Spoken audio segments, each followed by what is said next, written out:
to elect a new president and other members of the National Assembly. And already, presidential candidates of various political parties have been on the move in and around the country for campaigns and canvassing for votes and support and selling themselves to the same people and with the same promises. Today, we look at the APC and the campaign so far, and with only 11 days to the general election. And we have joining us in the studio the National Coordinator, APC Coalition for Mass Mobilization, and that's NATCOM. And we're talking about Musa Ali Otigba. Welcome to Daybreak.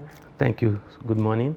Good morning, Nigeria. All right, so just a few days to the election, and APC, the ruling party, is trying to figure out ways to be able to retain that ruling position.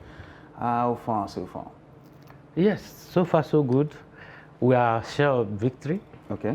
We are very, very sure. Where's this confidence coming from? Sorry? Where's this confidence coming from? For every, anybody that understands Nigerian politics will know that Asiwaju has won already. Okay. Yes, look at even yesterday, just yesterday alone, he attended about 6 different events in Abuja. We ended up at a Sheraton Hotel, and we left there around 2 a.m. The Fulani community in Nigeria endorsed him at International Conference Center. Everywhere we go, the acceptability is just everywhere. So we are confident. And I think that is based on his track record as a former governor of Lagos State. Yes. We're talking about Asiwaju Bola Ahmed Tinubu. One of the most talked about things leading up to these campaigns and of course the election was his physical capacity. I mean, like his health-wise, for him to be able to do this. So if you're saying that he's running from one place to another, holding all these meetings and consultations, is that a testament to how physically active he actually is? Yes, of course. Even the MC of the occasion at Sheraton Hotel attested to that fact yesterday. He said, Your Excellency, this is the 6th event you are attending today. And in all of them, you look healthy, sound, and you are standing strong with us. Wow. Where are those people that say you are not healthy, you are not physically sound? But I think that was then. Nobody is saying that anymore. He has proven to them that he is fit. Physically fit and capable to lead Nigeria. Okay, well, in as much as you actually say that, the APC is good to go and you're really positive about the results. Now, the APC is not without its challenges, you still agree?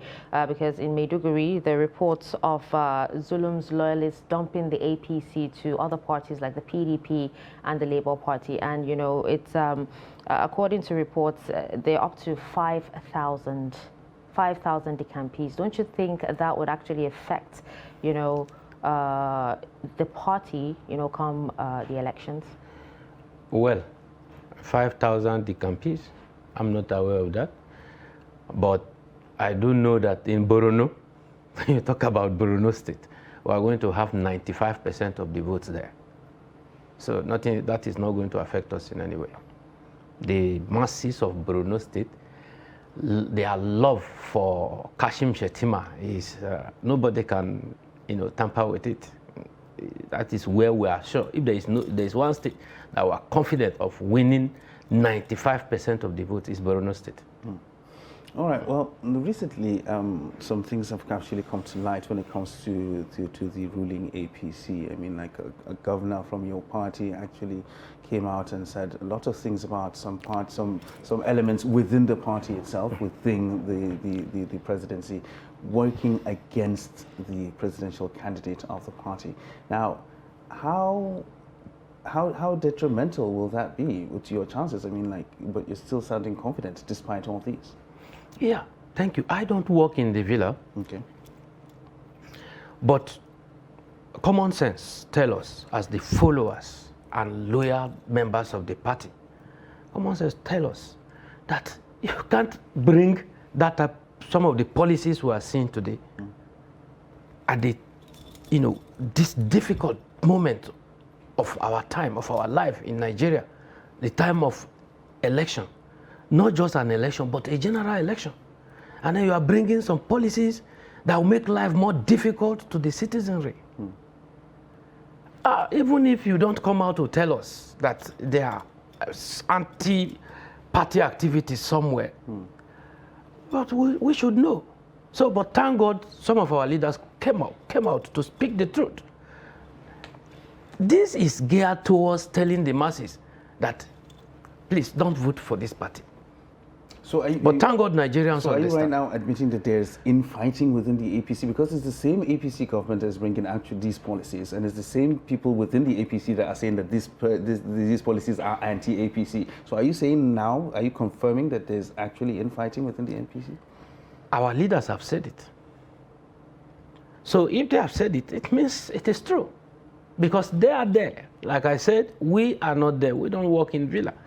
But based on our own individual perception as followers and as those who are canvassing for vote for the party, even if you want to introduce this type of policy, where were you before now? Why election month? And if you must introduce it, why are you saying the old currency should just go off? Why are you giving timelines? You're saying this will not affect the chances of the party? Because No, it's very difficult for you to divorce your presidential candidate with policies that his own party actually made. It will not affect us. It will not affect the chances of our candidate because our candidate is not in government. He's not the one ruling. He's not the one. Of course, he has come out to state his mind on this policy. And don't forget that some people contested against him in the primary. They thought that, you know, they have more credibility, they have more good health, they have more this and that to win the primary. Unfortunately, they couldn't make it. And instead of them to mend their fences, you know, politics, there's no permanent friend, there's no permanent enemy. What is permanent in politics is interest. So let's see how we can discuss the interest. You don't come out to do that or say that. You are now going through the back door to create, introduce policies that will create problems in the country. And people get to know about this. Nigerians are well aware that Asiwaju has no hand in some of those anti-people policies. Okay, so what is his actual stand on the policy right now? Because I remember he seemed to be against it. Yes, his stand is that, look, allow the old currency and the new one to be running concurrently.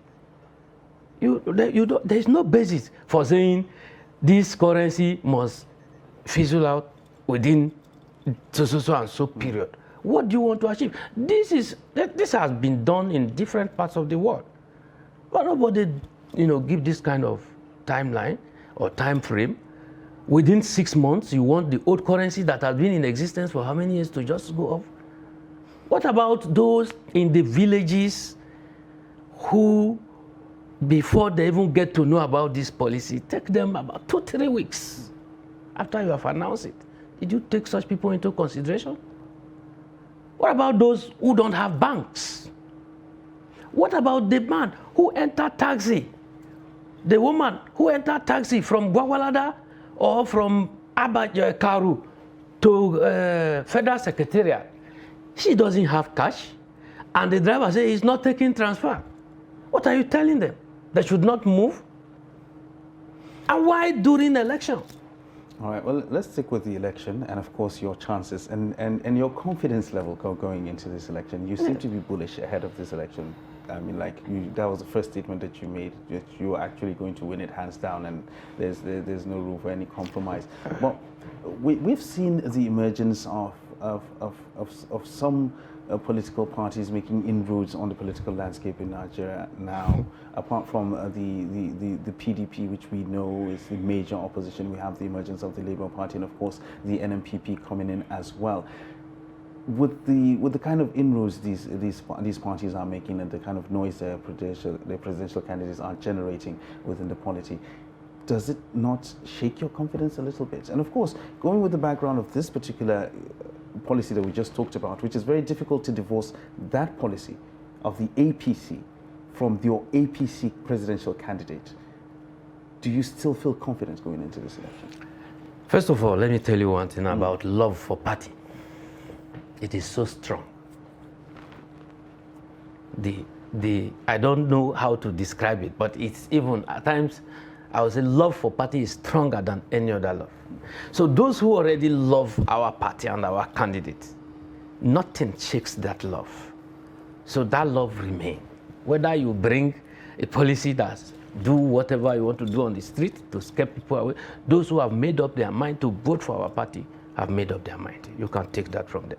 That is number one. Two, talking about those other candidates, well, the ones that call themselves obedient, they know, as we speak, that they are nowhere to be found.